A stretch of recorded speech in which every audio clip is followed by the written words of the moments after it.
السلام عليكم ورحمة الله تعالى وبركاته. خوتي في الله، نتمنى تكونوا على خير وبخير وصحة جيدة يا ربي. ان شاء الله في هذا الفيديو غادي نقدم لكم الدجاج على الطريقة المحمرة المجمرة، يعني الدجاج اللي كناكلو محمر بواحد الطريقة اللي ساهلة واحترافية، خصوصا الناس اللي عندهم اير فراير، يعني كتسهل عليهم الدجاج المحمر، خصوصا اللي كيكون مقطع يعني، ولا حتى الا بغيتو ديروه صين لما لا. انا كيعجبني هكا كيكون مقطع، كيجي احسن، كيجي يعني مقرمل. هذا مكان الطريقة اللي غنقدم لكم ساهلة ماهلة، يعني أسهل ما يكون، ما فيها لا عذاب ولا، وبالتوابل اللي كتكون موجودة في الدار، كل شيء موجود، كل شيء ساهل. أنا دائما كنجيب لكم الوصفات اللي ساهلة وكنستعمل يعني المتوفر في المنزل، ولكن في نفس الوقت كيكونوا أطباق شهية واحترافية بالنسبة للناس الطباخين والناس اللي كيكونوا في لي ريستورون اللي في هذا. يعني الصراحة بالنسبة للمذاق والشكل وهذا كيجيو شي حاجة اللي واعرة طوب طوب. هذا ما كان. بالنسبة للدجاج هنايا أنا كان عندي دجاج يعني هذا الدجاج رومي، ماشي ضروري يكون بلدي، يعني دجاج رومي يمكن لكم تستعملوا الدجاج البلدي، علاش لا؟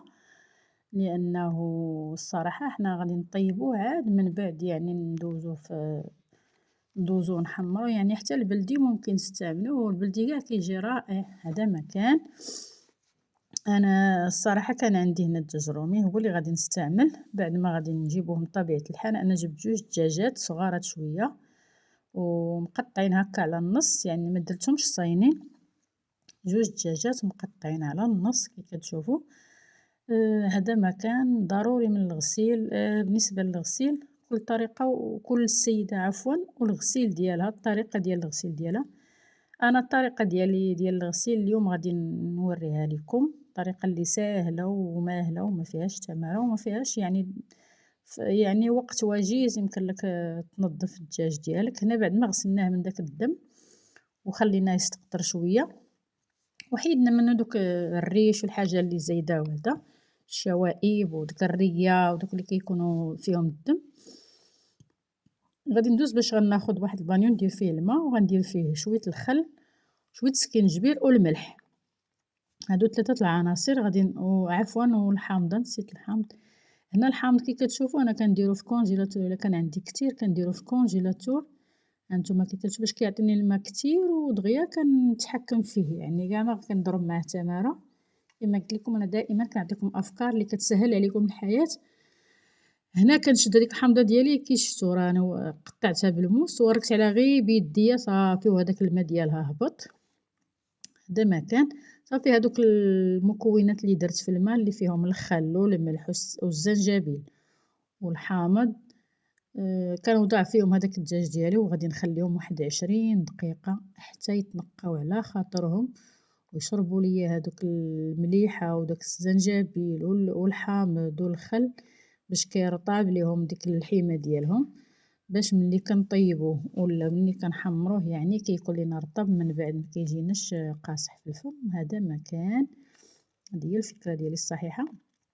هنا غادي ندوزو باش غادي ناخدو التوابل والعناصر اللي غنطيبو فيهم الدجاج ديالنا اللي لابد منهم، من الشرمولة. هنا انا الشرمولة عندي كتكون من الثوم ضروري والبصل ضروري، والربيع هنا غنديرو القزبر والمعدنوس بجوج. غير المعدنوس كنديروه زايد شويه.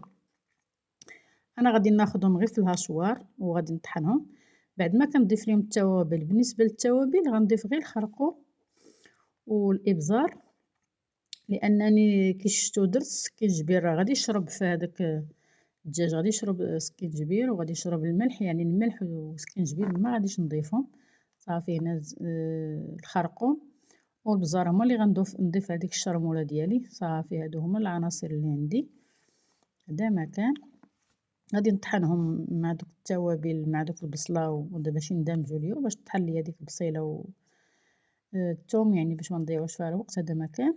صافي وهنا غادي ندوز الدجاج ديالي اللي كنت مرقده في الماء والخل والحامض والسكينجبير والملح. دائما كنعاود معكم المكونات باش تعقلوا عليهم وتحفظوهم يبقاو لكم في الراس. هذا ما كان. صافي كان هذه هي الطريقه اللي كيديروا الطباخات الا بغاو يغسلوا الدجاج ديالهم، هما كيستعملوا غير الخل والحامض والملح. انا كندير سكينجبير. السكينجبير البنات كيخلي الدجاج لذيذ وبنين وكيلصق فيه داك السكينجبير، يعني كيكون غزال. هنا كنخلي الدجاج ديالي حتى كيستقطر جيدا، ما كنغسلوش، غير هذاك الماء كنحيدو منه وكنخليه حتى كيستقطر، يهبط منه هذاك باش ما يبقاش ليا في البلول. هذا ما كان يعني في المرقه ولا شي حاجه.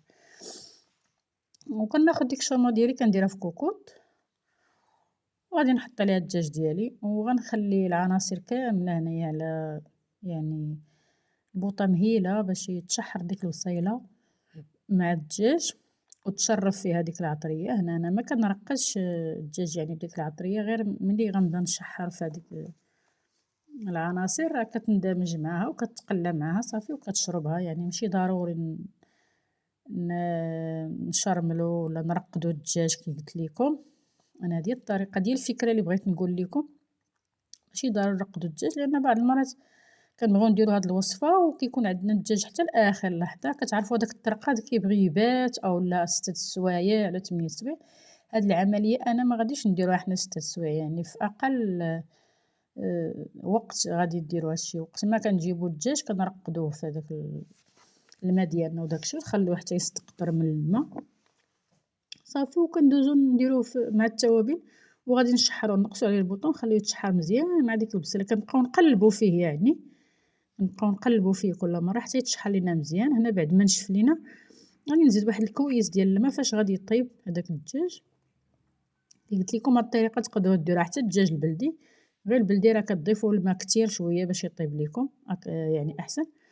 صافي هنايا غادي نجهز البوطه ديالي وغادي نخلي الدجاج شويه يدير في ديك الميها، يعني يتغلى مزيان في ديك الميها ويطيب ويطلق ويترخف، يعني يطيب ينضج لينا.